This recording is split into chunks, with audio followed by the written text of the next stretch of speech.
સૌથી પહેલા વાત બોમ્બની ધમકીની તો વડોદરા બાદ અમદાવાદની સ્કૂલ્સને પણ બોમ્બથી ઉડાવવાની ધમકી મળી।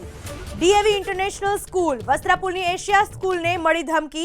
સેટેલાઇટની A1 સ્કૂલને પણ બોમ્બથી ઉડાવી દેવાની અપાઈ ધમકી।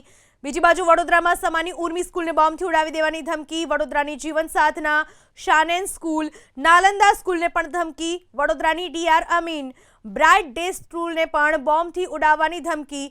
ધમકીભર્યા ઈમેલ મળતા અમદાવાદ અને વડોદરાની સ્કૂલ્સમાં તપાસ શરૂ કરાઈ। વડોદરાની સ્કૂલે બાળકોને શાળાએ ન મોકલવાની વાલીઓને જાણ કરી।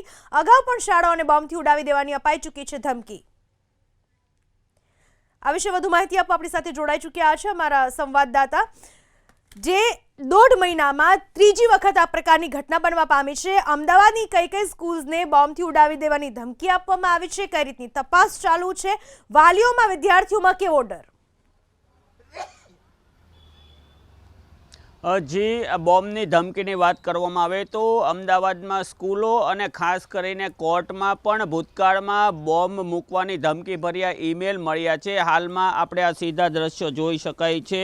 મકરબામાં આવેલી DAV સ્કૂલ, આ DAV સ્કૂલને પણ બોમ્બથી ઉડાવી દેવાની ધમકી મળી છે અને જેવા જ ધમકીના સમાચાર મળતા જે સ્કૂલનું એડમિનિસ્ટ્રેશન છે તેના દ્વારા પોલીસને જાણ કરવામાં આવી છે અને આ સમગ્ર ઈમેલની જાણ પોલીસને થતાં હાલમાં પોલીસની ગાડીઓ ઘટના સ્થળે છે અને જે ડોગ સ્ક્વોડ પણ ઘટના સ્થળે છે। હાલમાં શાળાની અંદર શિક્ષણ કાર્ય શરૂ છે અને પોલીસ દ્વારા પણ જે ધમકીભર્યો જે ઈમેલ છે તેની ગંભીરતાને લઈને સ્કૂલમાં તપાસ કરવામાં આવી છે। સ્કૂલમાં જે સુરક્ષા પગલાં લેવામાં આવ્યા છે તે શરૂ છે।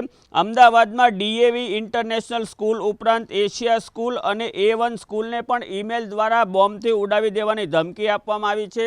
હાલમાં આપણી સાથે સ્કૂલના આચાર્ય दीपकभाई છે, આપણે તેમની સાથે વાત કરીશું। सर, ये स्कूल को बॉम्ब थ्रेट का एक ईमेल आया है, उसके बाद में क्या क्या कार्रवाई हुई है? नमस्ते जी। सुबह 7:04 पर हमें एक ईमेल मिला और उस ईमेल को पढ़ने के बाद तुरंत स्कूल मैनेजमेंट ने, प्रिंसिपल ने, सुपरवाइजरी हेड्स और एक टीम गठित की गई और तुरंत 112 पर कॉल किया गया और 5 मिनट में ही हमारे पास PCR वैन वगैरह सभी आ गई थी। बहुत ही पुख्ता बंदोबस्त हैं, हमारी सेपरेट सिक्योरिटी टीम है, सिक्योरिटी सुपरवाइज़र्स मेरे साथ हैं और सिक्योरिटी के जो मैनेजर हैं वो हमारे साथ हैं, हमारे PTIs सभी मुस्तैद हैं। सब कुछ अच्छे से सुरक्षित चल रहा है। रेगुलर रूटीन, आज एग्जामिनेशंस थे 3 to 11 के, बच्चे अंदर आ चुके हैं, आराम से पढ़ाई चल रही है। मेरी सभी पेरेंट्स से ये निवेदन है कि उनके बच्चे बिल्कुल सुरक्षित हाथों में हैं, निश्चित रहिए। Thank you. सर, आप ईमेल कौन सा आया है वो बता सकते हैं? और कौन सा ID है और क्या है? ये जो ईमेल हमें आया है, ये ईमेल हमें जो मिला है वो मैं बता दूं आपको।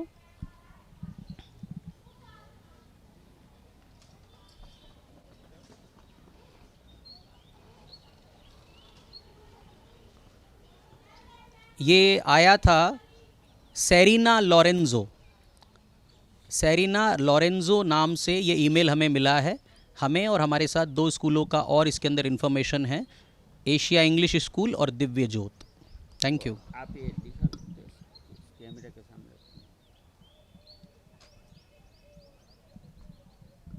जी, आ सीधा દ્રશ્યોમાં જોઈ શકાય છે કે થ્રેડ ભર્યા જે ઈમેલ છે તે સ્કૂલના જે ઓફિશિયલ ઈમેલ ID પર આવ્યા છે અને ઓફિશિયલ ઈમેલ ID પર જેવો જ આ બોમ્બનો ઈમેલ આવતા જે પ્રશાસન છે તેમના દ્વારા તાત્કાલિક પોલીસને જાણ કરવામાં આવી હતી અને પોલીસની ટીમ તાત્કાલિક ઘટના સ્થળે પહોંચી અને ચેકિંગ હાથ ધરવામાં આવ્યું હતું। જે પ્રાથમિક માહિતી મળી છે તે અનુસાર હજી સુધીમાં સ્કૂલમાંથી કોઈ વાંધાજનક વસ્તુ મળી નથી અને પરીક્ષા હોવાને કારણે શિક્ષણ કાર્ય પણ રાબેતા મુજબ શરૂ છે।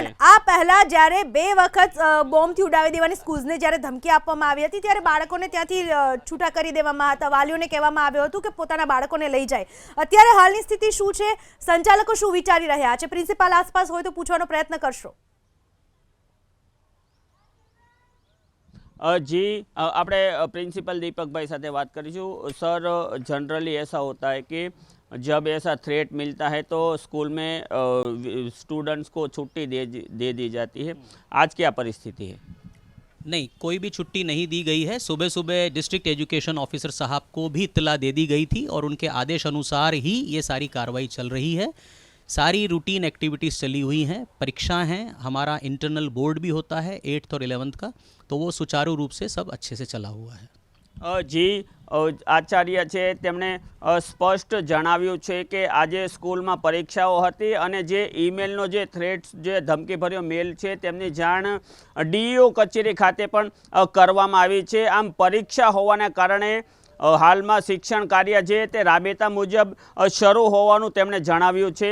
જી અચ્છા, અન્ય જે સ્કૂલ્સ છે, એશિયાટિક સ્કૂલ છે, દિવ્ય જ્યોતની જે વાત કરવામાં આવી, A1 સ્કૂલની વાત કરવામાં આવી, ત્યાંની પરિસ્થિતિ વિશે અથવા તો ત્યાંનો શું નિર્ણય લેવામાં આવ્યો છે એ બાબતે કોઈ જાણકારી ખરા આપની પાસે?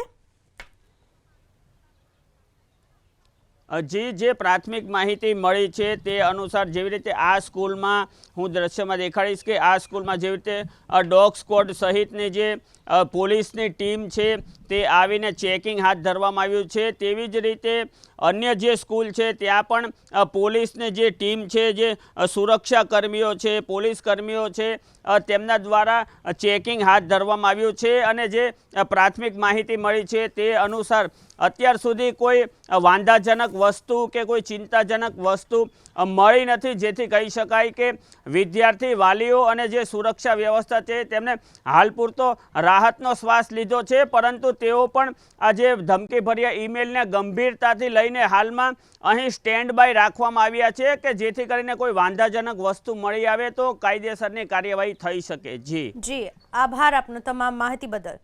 તો ફરી એક વખત આજે અમદાવાદ અને વડોદરાની સ્કૂલ્સમાં બોમ્બનો ધમકીભર્યો ઈમેલ મળ્યો છે, જેના પરિણામે સતર્કતા દાખવવામાં આવી રહી છે। બોમ્બ સ્ક્વોડ, ડોગ સ્ક્વોડની ટીમ એ સ્કૂલોમાં પહોંચી ચૂકી છે જે સ્કૂલમાં ધમકીભર્યા મેલ મળ્યા હતા।